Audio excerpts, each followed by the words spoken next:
now I know what this is. Yeah. So that was good, and we went for a walk. It's quite a long walk, wasn't it? Only about 40 minutes.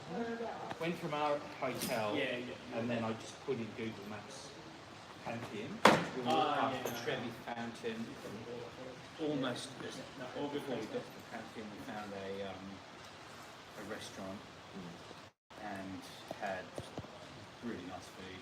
So it was, it felt like we had a bit of a road experience. A little bit of a Yeah, that's good. and it was, it's nice. Ordered a big beer, which was Oh my like god, the fucking- beers! It was like a massive stein.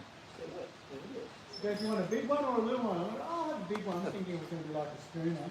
Fucking litre of beer coming. Let's see. I thought I've probably got a picture.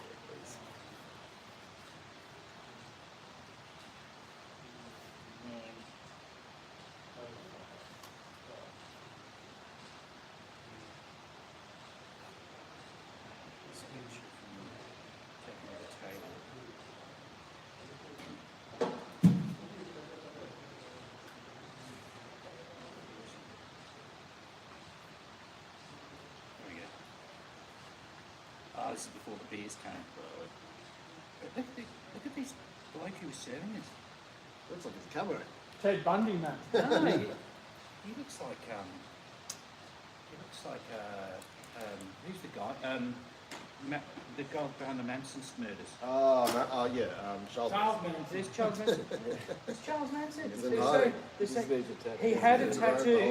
Yeah. No joke, he had a tattoo just here on the side of his face. See if it's captured in any of the other pictures. Bit of longer hair and pop shot. No, I missed it. Oh shit, it's 27 that one as well. But yeah, unfortunately we don't have the beers in that. That's good weather. Yeah, it was 20 on. Are you going to... No, Charles going to G7. Is that the Canada one? Yeah. Is the one in South Africa? South Africa is... APEC or something. That's, yeah. It was at G20. Can't remember. One of them. That's November though, isn't it? Ah, is it?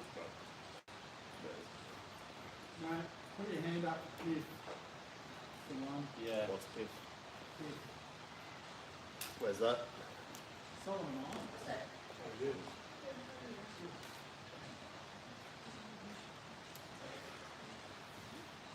I just realised we've got the hand sanitizer as the white one. Yeah, no, it's my white balance. It's been the secret white balance still.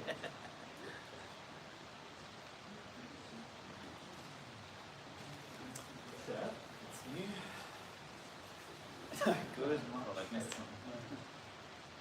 See?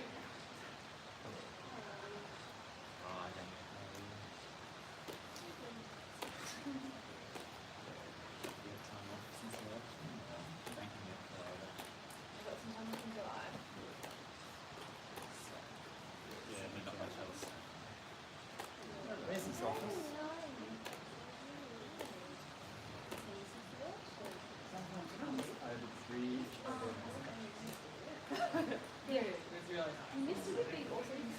Yeah,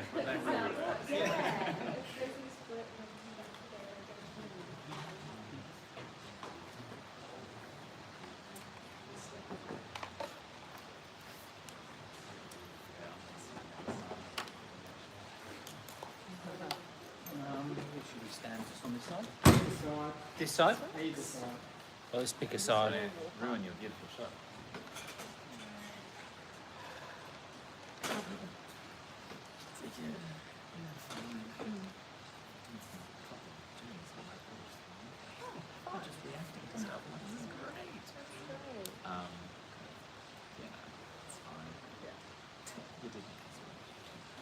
Hey, mate. I was sort of like the photos. How you doing? Yeah, good. How are you? So I saw this one. Great for them. Yeah.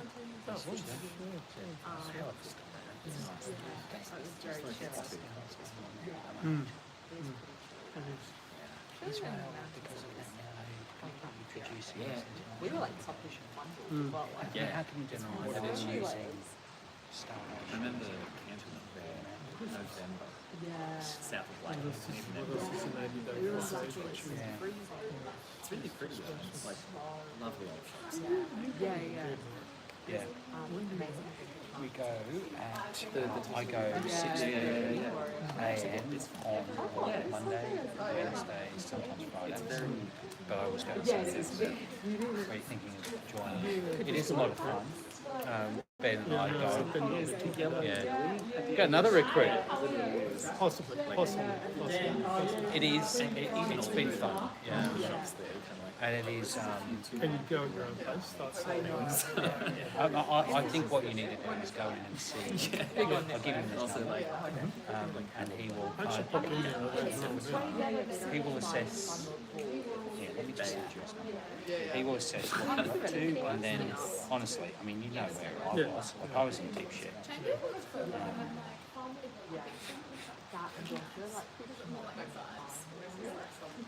oh, I do love that the training is just like, oh, It is. and you're like, oh, hello. And it's like $6.50 But I was like, and to Bathurst. Because you can do the whole thing from Bathurst to Sydney, $6.50. That's right. You have to do the whole. So it's mixed. It's not always mixed. Goes at like, He, goes at like he's been great with me. I mean, he's got No, it's okay. so he can do no. I mean, if you're driving. But you want to be fighting fit, and he will get you to walk. He'll look at your hip and he'll look at your knee. Knees fine. Nothing problem. Is your hip still? Ankles. It's good. My hips. I'm still just. I mean, I was at the gym yesterday, and it's interesting. Like your pain will disappear. Yeah. It's when I'm walking around this joint. Yeah. It's just, I've got ankles are a little bit arthritic. Yeah. Usually go let's go. Because I'm like torsion. he'll be at the event. Yeah. That day. But The next day, I'll play You're pretty fit otherwise. I mean, you're not carrying too much tub. Not a lot, mate. Yeah. Not a lot. Yeah.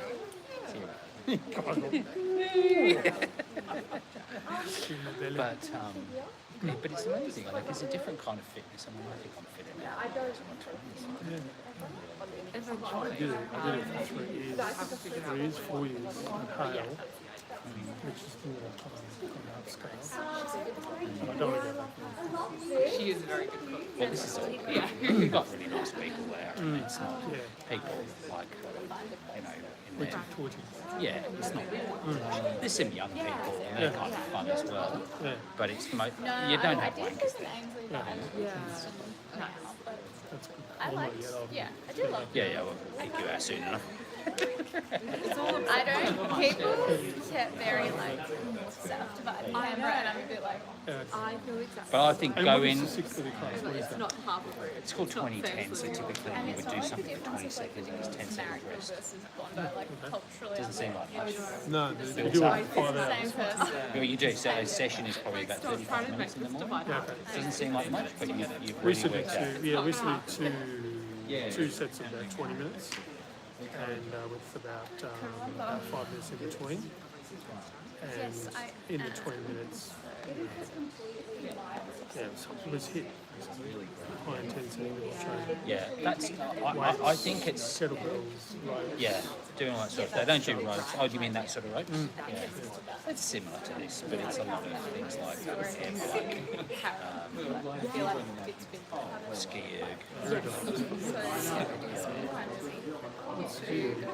erg is when you're skiing like that, and you're just pulling these things, and it doesn't seem like much, but then it does build up, and then it's very much here, and it's in your belly and your back. Well, of course, it's all Yeah. So, but I think go in, no running. ring him. No, I do. You do a tiny bit of running when you're pushing this the sled, but that's it. I mean, otherwise, I try and avoid running. Yeah. Ring him, and he'll come in, and he'll get you to come in. Right. Come in here.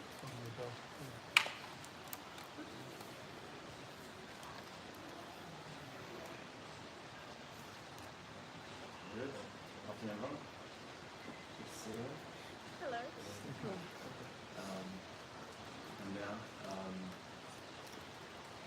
this evening I'm hosting Dr. Mo, who's speaking in the Great Hall with about 1,100 Canberrans who've RSVP'd to come along. What's happening in Gaza is an unfolding human catastrophe, and we're seeing more and more Australians realise that as a middle power we have a role to play. I'll certainly continue to advocate on behalf of the many Canberrans who care so deeply, and as part of that I've really tried to get people who've been there and seeing what's happening on the ground to be able to tell their story. Many of you would have seen the work that Dr. Mo has done since coming back from his last stint over there, so I'll hand over to you.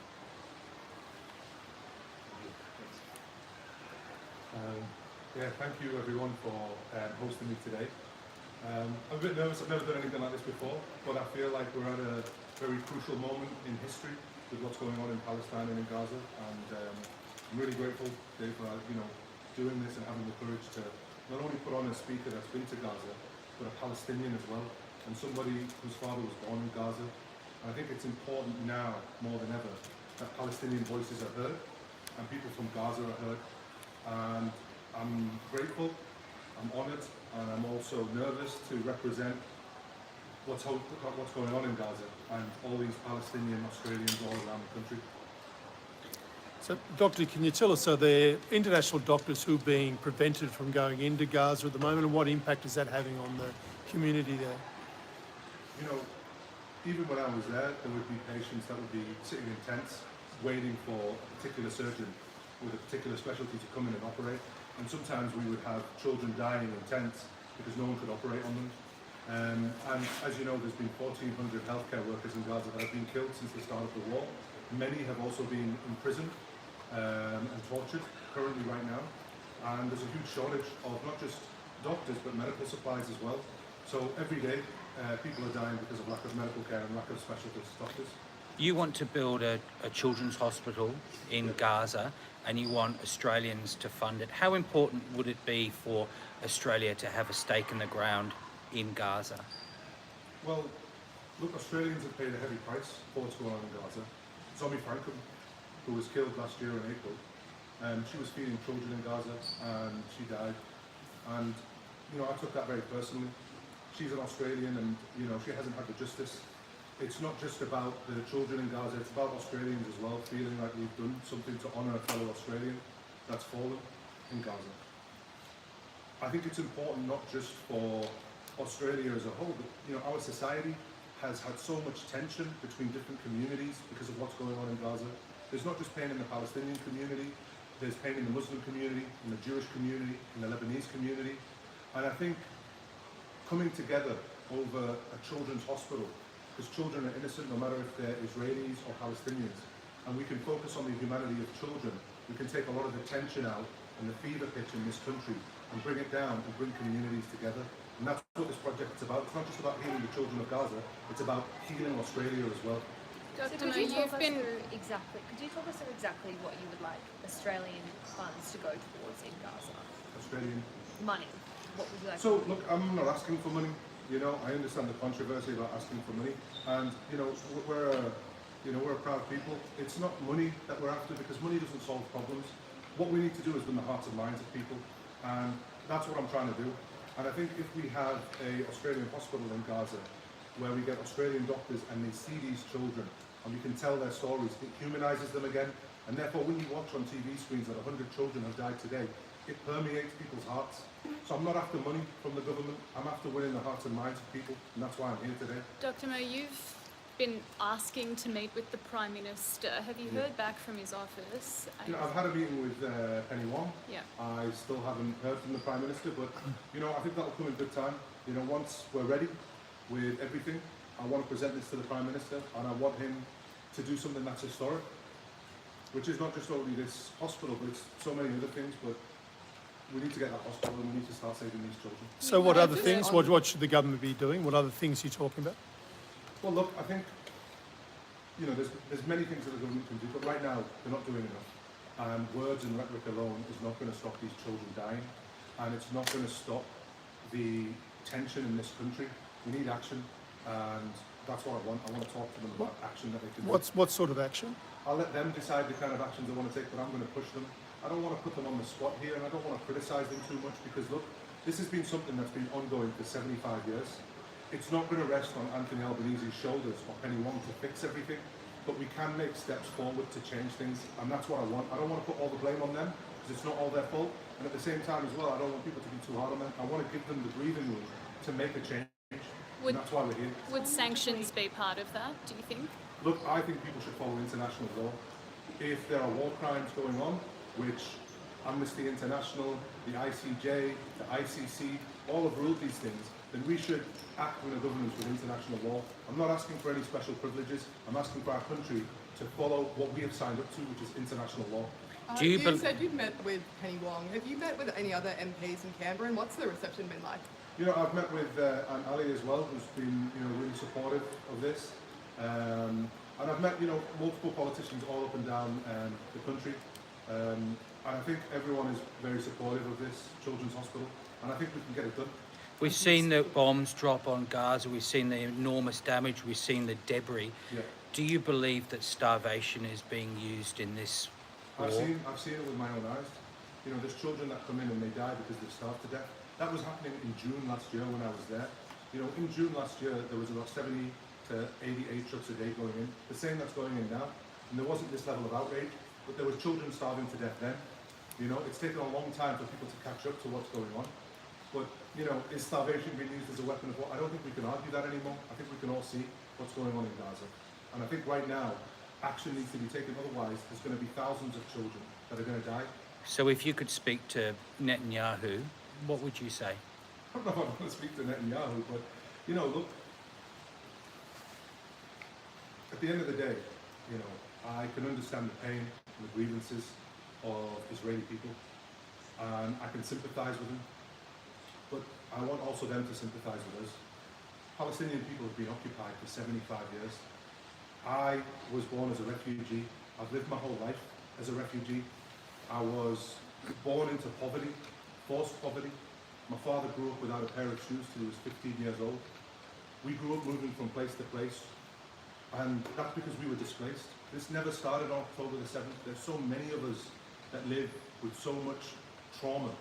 But if I can put aside my trauma and my pain, now I'm asking the other side to put aside their trauma and their pain, because what we're witnessing right now is catastrophic. And we need everybody to come together and stop what's going on, stop these atrocities. Let's come together, let's work together. This can unite everybody. This is a soft spot, not just for Palestinian people, but for Muslims all around the world. If a Palestinian state was to be recognized and there'd be peace in the Middle East, I guarantee you it would have a monumental effect in the entire world. And this is what we're here for, and this is why I've given up everything to fight for this cause. Do you understand, though, countries like Australia who are hesitant about statehood when Hamas is still part of the Look, deal? I think we need to stop focusing so much on Hamas and all this kind of stuff, because look, at the end of the day, Hamas might be the government, but Hamas is also an idea of armed resistance. You can take that away. If people feel like there is a chance of living a peaceful life with dignity, people won't turn to Hamas and ideas like that. And if you recognize a Palestinian state and you give these people hope and freedom, the idea dies. But if you were to take away Hamas, there'll be another Hamas tomorrow. Yesterday it was the PLO that were doing armed resistance. Today it's Hamas. Tomorrow it's somebody else. What we need is hope. We need hope for these Palestinian people. That's how we stop people like Hamas. That's how we stop people like Netanyahu, by giving everybody security and safety. And that's what we're here to campaign for. Doctor, Israel justifies military strikes against hospitals, saying that Hamas co-ops it, effectively runs terrorist infrastructure and tunnels underneath and things like that. Did you see any evidence of that? Can you talk about the Hamas presence? I'll tell you this. The hospitals are a place where people come and go all the time. There's cameras everywhere because that's where the press are. We've never seen anybody there. And if I saw anybody there in the hospitals, of course I would say something, because those people are suffering as well.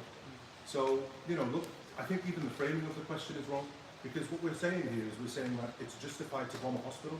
If Netanyahu was in a hospital, would it be okay for Hamas to bomb that hospital and kill everybody in the hospital? Would it be okay? It wouldn't be okay. So it doesn't matter what justification they say. You can't bomb hospitals. You can't bomb places of worship.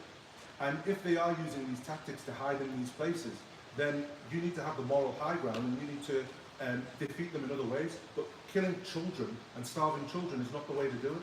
And I think everybody understands that, and everybody could understand and see if it was the other side blowing up hospitals, then I think everyone would be outraged. So, you know, the question in itself, the framing of it, it frames it like there's a justification for what is essentially a war crime. You can't bomb hospitals regardless of whatever infrastructure is in there. You've mentioned in the past that even just by speaking out and campaigning on this, that you are at risk going back to Gaza, you might not even be let in the future. I suppose when there's this talk of setting up a hospital, do you think you'll be able to lead that process, given your advocacy? Do you know, look, I never wanted this to be about me. I don't want to be the face of this. I don't, you know, for me, it's about the children. It's about saving their lives. I don't care whether it's me or somebody else. I just want the killing to stop, and I want them to have dignity. And I don't care if it's me there or somebody else there. I just want them to survive. I want them to live. So, you know, for me, it doesn't matter. I just want to get government and get everybody involved, and let's get this hospital. Let's save these children. And it doesn't matter if I'm there or not. Obviously, I'd love to be there. It's home, you know. And I have a connection with the people over there, and I have a connection with the children there that I helped, and I have a connection with the doctors and nurses there. Doctor, I just wonder if, well, it seems there's been a bit of an international turning point or a tipping point. We've seen the UK, France and Canada talk about sanctions and describing the responses completely unwarranted or disproportionate. Do you agree? Do you think there has been an international tipping point? And why? Why now? Why this moment?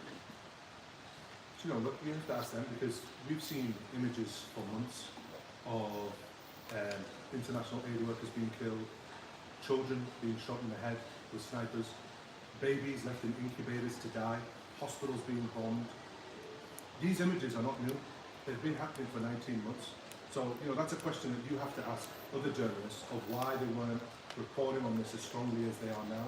Why was the framing always Palestinians die and Israelis get slaughtered? Surely, whichever way you get killed, you're being slaughtered, especially when it's at these record numbers like we've never seen before. So, look, that's not a question for me to answer. I'm a doctor. That's a question for journalists and politicians to answer of why they didn't speak out sooner. And history will judge them. Thank you. Thank you, everyone. Okay. Thank you. Thank you.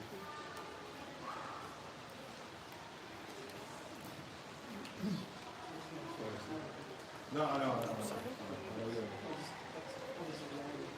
yeah, no, I totally understand. I just, you know, I'm just trying to change the way that we even ask the questions because every time we say, well, we say, I'm asked this and that's it. Look, it doesn't matter. At the end of the day, if you go to the last remaining hospital up in North Gaza and leave 1 million children without access to healthcare, you know, they don't have airplanes, they don't have, you know, what's more, you know, what strategic advantage do you get from taking out a hospital and leaving 1 million children to die?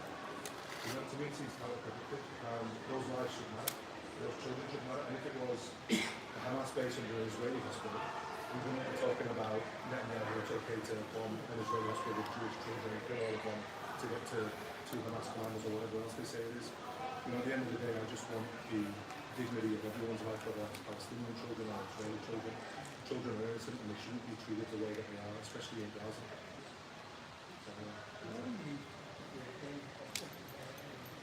So, you know, the plans that we've got is that the hospital will be assembled in Jordan.